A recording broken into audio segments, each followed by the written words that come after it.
Assalamualaikum warahmatullahi wabarakatuh. Alhamdulillahirrabbilalamin. Wassalatu wassalamu ala asrafil anbiya wa mursalin wa ala alihi washabihi ajma'in. Amma ba'du. Rabbi shrah li sadri wa yassir li amri wahlul 'uqdatam min lisani yafqahu qawli. Yang ulun hormati Dr. Ibu Rida Darmawati dan teman-teman sekalian yang ulun sayangi, perkenankan ulun pada pertemuan kali ini ulun akan membawakan makalah yang bertemakan tentang maharah qiraah, yakni fahmul makru abstrak. Langsung saja, ulun ingin menambahkan, mungkin sudah dijelaskan dalam pertemuan sebelumnya, tapi ulun ingin menambahkan strategi yang ada di makalah ulun, yaitu adalah suatu pembelajaran yang baik belum bisa tercapai jika seorang pengajar atau guru tidak menggunakan strategi, metode, dan teknik untuk menyampaikan materi pembelajaran yang telah dirumuskannya. Jadi apabila misalkan dia sudah punya rencana, cuman dalam penerapannya itu belum maksimal atau masih ada kurangnya atau masih mungkin kurang observasi di dalam pelaksanaannya, maka itu masih belum dikatakan baik. Apabila kita ingin membuat sebuah strategi, akankah mungkin kita lebih bagus ketika kita ke lapangan tersebut, kita observasi, kita lihat faktor hal-hal yang mungkin bisa memperbagus dan memperkuat strategi yang akan kita terapkan nanti. Mungkin dari segi faktor siswanya, faktor guru-gurunya, dan lain-lain sebagainya. Jadi juga dijelaskan di sini, implementasi suatu metode dalam proses belajar mengajar dilakukan dengan langkah-langkah yang teratur dan bertahap yang diawali dari menyusun perencanaan pembelajaran, penyajian bahan pembelajaran, proses dan penilaiannya. Oke, lanjut. Nah, dan mungkin udah juga dijelaskan oleh Pak Erwin dalam pertemuan sebelumnya, tapi ini mungkin lebih mengarah ke fahmu al-makru yang abstrak. Jadi akan menjelaskan di sini, dalam proses pembelajaran bahasa Arab, salah satu aspek yang memegang peranan utama adalah maharah qiraah atau teknik membaca. Maharah qiraah tidak hanya berkaitan dengan kemampuan teknis membaca huruf dan kata, tapi juga mencangkup intonasi, penekanan kata, serta ekspresi yang diperlukan untuk memahami dan mengkomunikasikan makna secara efektif. Melalui pemahaman yang lebih baik tentang maharah qiraah, diharapkan juga kan pembelajar bahasa Arab itu bisa betul-betul bukan hanya membaca, misalkan membaca kitab kuning, bukan hanya membacakan secara harfiahnya aja. Misalkan koma Zaidun, Zaidun berdiri. Mungkin kalau abstrak ada makna tersendiri di dalam kalimat tersebut. Koma Zaidun, mungkin ada kalimat sebelumnya. Zaid berdiri. Berdiri dari apa misalkan? Dari kursi, dari meja. Ada hal-hal yang sebelumnya yang dijelaskan. Jadi ketika kita membaca sebuah kalimat, membaca sebuah kata, kita bisa menambahkan atau memasukkan kata yang mungkin akan menambah pemahaman kita dan pemahaman pendengar khususnya. Jadi bisa saling memahami dalam sebuah pengertian dari yang kita baca tersebut. Ya, jadi di sini abstrak ini mungkin lebih ke arah bagaimana seorang itu memahami bukan hanya dari struktur katanya aja, arti struktur kata, misalkan koma Zaidun tadi kan, tapi juga dari faktor-faktor sebelumnya, mungkin hal-hal yang ada penjelasan yang tidak dijelaskan dari kalimat ini, tapi dijelaskan mungkin dari pemahaman kita. Nah, itu yang mungkin akan kita bahas di sini. Ini fahmul makru, pemahaman dalam hal bacaan yang abstrak. Dilanjutkan. Nah, di sini juga ulun akan membahas media karena mungkin nanti strateginya juga akan membawa sebuah media yakni di dalam pelaksanaan strategi tersebut. Nah, jadi di sini media mungkin juga teman-teman sudah tahu kan, media adalah semua bahan dan alat fisik yang mungkin digunakan untuk menyampaikan isi materi. Ada juga pengertian lain yang dikemukakan oleh Gox dan Brink. Mereka mengemukakan bahwa media pembelajaran meliputi alat secara fisik digunakan untuk menyampaikan isi materi pengajarannya, yang diantaranya terdiri buku, misalkan video kamera, HP, bisa juga mungkin proyektor, dan lain-lain. Nah, jadi disimpulkan bahwa media pembelajaran adalah alat atau sumber belajar siswa yang berupa peralatan fisik yang mengandung materi pembelajaran yang dapat merangsang siswa dalam belajar. Jadi media itu diutamakan untuk merangsang merangsang santri atau siswa dalam belajar. Misalkan buku dan pulpen itu kan sudah hal biasa. Mungkin kita bisa tambahkan media baru, misalkan HP atau proyektor seperti di kelas-kelas kita, untuk menambah atau merangsang semangat dari siswa atau santri tersebut di dalam proses belajar mengajar mereka. Nah, di sini mungkin akan ulun tambahkan sedikit teori, yaitu teori pembelajaran mandiri. Ya, ini self-directing learning. Nah, di sini akan ulun sedikit jelaskan. Yang pertama, pembelajaran sejati adalah yang mampu merubah cara berpikir seseorang tentang dunia. Bukan hanya terpatok pada buku, misalkan apa yang dia pelajari di buku, apa yang menjadi hal-hal mungkin kata-kata bijak yang di buku, tapi mereka melupakan apa yang terjadi di dunianya, realita kehidupan mereka kan berbeda jauh. Antara apa yang ditulis di buku itu kan pengalaman dari penulisnya, sedangkan apa yang kita alami di kehidupan itu adalah apa yang pasti kita hadapi nanti. Jadi bagaimana penyelesaian masalahnya, mencari jalan keluarnya. Nah, itu yang akan kita pelajari, atau mungkin akan ulun jelaskan sedikit apa itu self-directing learning. Nah, di sini dijelaskan model self-directing learning adalah sebagai model desain instruksional dengan partisipasi learner dalam pengambilan keputusan. Dia melihat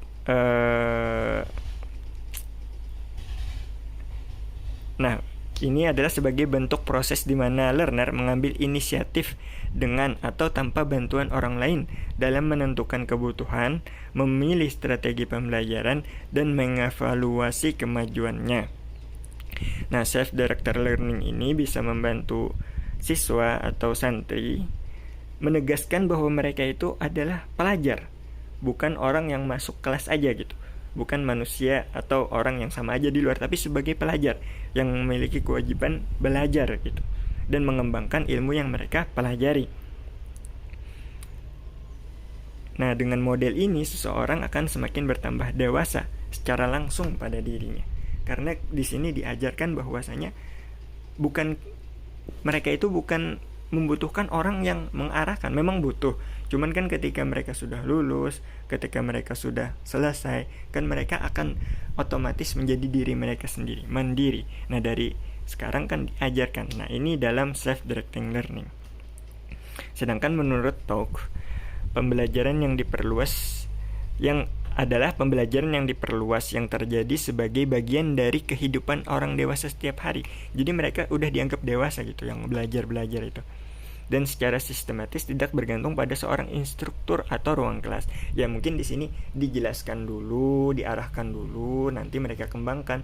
Ya sebagaimana juga misalkan kan kebanyakan kalau di pesantren itu, atau misalkan ya anggaplah di sekolah, rata-rata semua sekolah, belajar di kelas itu adalah dasarnya. Sedangkan pengembangannya, kemantapan kita dalam ilmu tersebut adalah ketika kita di luar dari kelas tersebut. Nah, di dalam self-directing learning ini ditekankan yang di luarnya. Bagaimana mereka ketika di luarnya itu loh.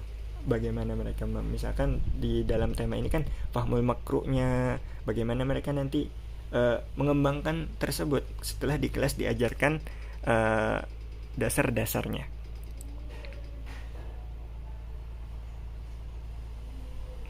Lanjut. Nah, di sini juga dijelaskan langkah-langkah dari self-directing learning tadi. Pertama, yang ditugaskan kepada guru tersebut adalah menilai kesiapan untuk belajar siswa. Jadi kita melihat dulu faktornya, apa-apa yang siswa perlukan, apakah mereka sudah siap, apakah ada kekurangan yang mungkin nanti kita sempurnakan, kita arahkan di dalam kesiapan belajar siswa tersebut. Terus, yang langkah kedua adalah menetapkan tujuan. Jadi kita jelaskan juga tujuannya apa, untuk apa nanti misalkan tugas di luar kelas tersebut, apa aja yang harus mereka lakukan, tujuannya yang pasti. Soalnya ketika mereka ada tujuan, otomatis jalan tersebut akan dilaluinya. Terus langkah ketiga adalah terlibat dalam proses pembelajaran siswa. Jadi siswanya terlibat dalam proses tersebut.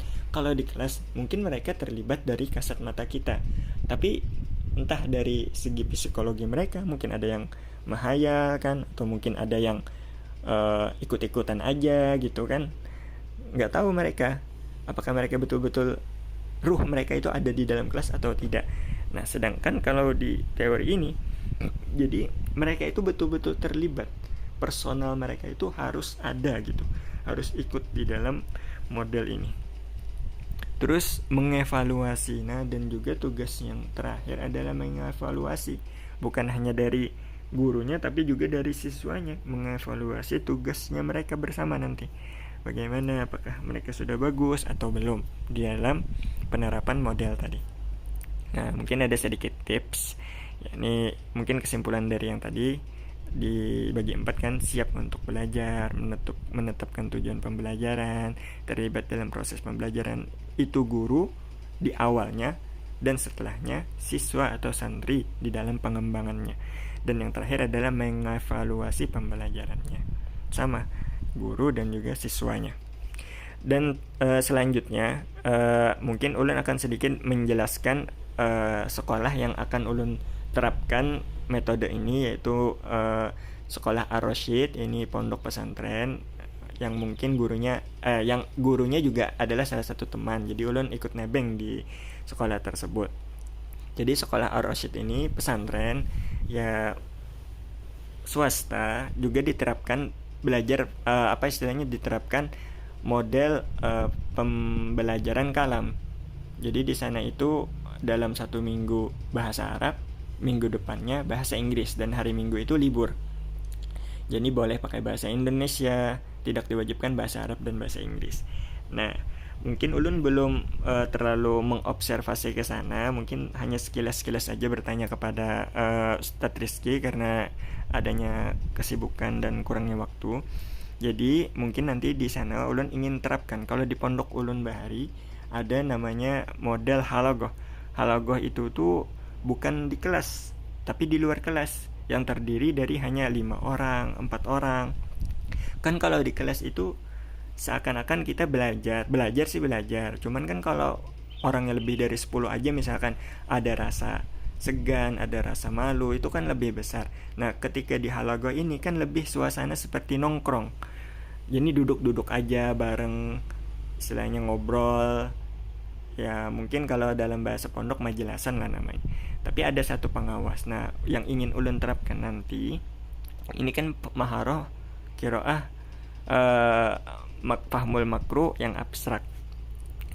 Jadi kan nanti yang ingin Ulun terapkan di sana, ketika guru itu masuk menjelaskan, nanti akan ada diberi tugas yang akan dilakukan setiap 1 kali seminggu tugas tersebut. Ya entah mungkin gurunya masuk 3 kali dalam seminggu, cuman tugasnya itu 1 aja, untuk meningkatkan kualitas maharah qiraah fahmul makruh tersebut. Jadi guru tersebut menugaskan kepada, mungkin ya guru tersebut memilih ke orang-orang yang istilahnya bisa memimpin, bisa mengarahkan. Mereka mengambil 5 orang anak, 4 orang anak yang akan mereka bimbing, yang akan mereka pimpin. Dan di dalam 1 minggu tersebut mereka itu harus duduk dengan pembimbing tersebut. Nah, jadi pembimbing tersebut juga harus rajin mencari, rajin mengumpulkan. Ya entah waktunya terserahnya aja, mau mungkin setelah belajar sore atau malam, waktunya kapan aja itu, kapan waktu mereka kosong dan bisa. Dan mereka itu di dalam halagoh tersebut yang di luar kelas tadi, mereka diharuskan atau diberi tugas membaca buku, membaca dan mengartikan, membaca buku bahasa Arab dan mengartikan. Nah, di dalam waktu mungkin ya 15 menit, 30 menit dalam 1 minggu 3 hari tersebut. Tapi harus tiap waktu itu mereka lakukan gitu. Mereka membaca dan juga mereka mengartikan. Nah, setelah selesai 3 hari dalam 1 minggu tersebut, di hari Minggunya ada tugas tambahan. Ya ini untuk asik-asikan juga. Mungkin kan ketika kita di pondok udah 1 minggu gue boleh megang HP, nah ada tugas khusus mereka di hari Minggu tersebut boleh megang HP. Nah makanya jadi juga disebutkan ulun ada ingin memasukkan media. Jadi kita di sini kan di pondok tuh biasanya dikekang banget nggak boleh megang HP, dan akibatnya ketika santri keluar dari pondok, HP tersebut menjadi pelampiasan. Nah, bagaimana kalau HP tersebut kita, walaupun mereka melampiaskannya, tapi mereka juga diberikan beban dulu. Dalam waktu 15 menit mereka disuruh ngumpul, mereka disuruh memvideo. Jadi pengawasnya tadi akan memvideo mereka. Mereka menerjemahkan, mereka membaca, dan juga mereka menerjemahkan hasil dari yang mereka baca. Cuman ya mungkin bertahap ya, karena ulun abstrak mungkin kelasnya lebih tinggi. Jadi mereka diharuskan menerjemahkan, kan sudah latihan juga sebelum-sebelumnya. Jadi mereka harus menerjemahkan apa yang mereka baca secara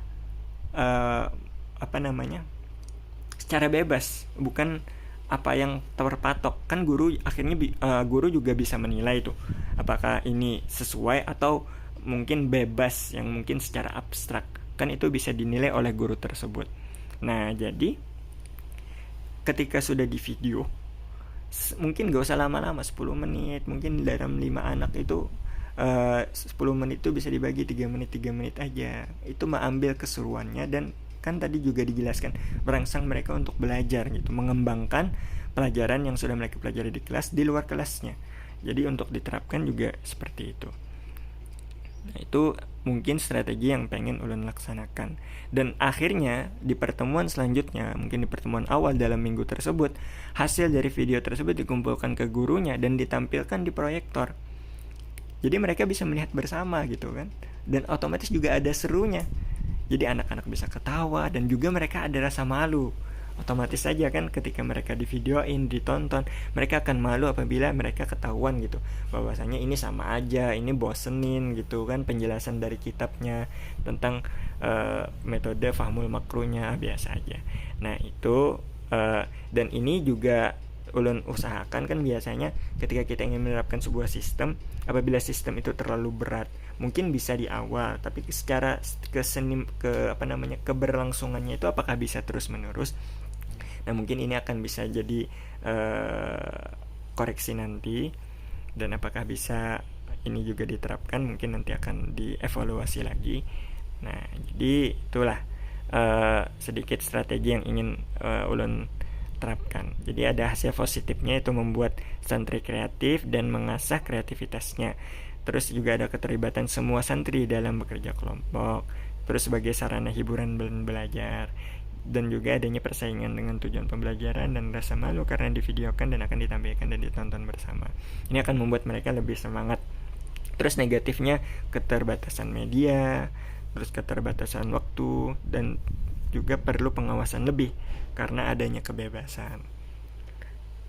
Dan kesimpulannya, penutup dari makalah ulun ini, fahmul makruh merupakan kemampuan untuk memahami konteks, maksud, dan tujuan di balik teks tertulis, bukan hanya secara sama ya nih, mungkin sama dengan artinya, tapi lebih ke maksud dari penulisan tersebut. Kenapa, apa yang terjadi sebelumnya.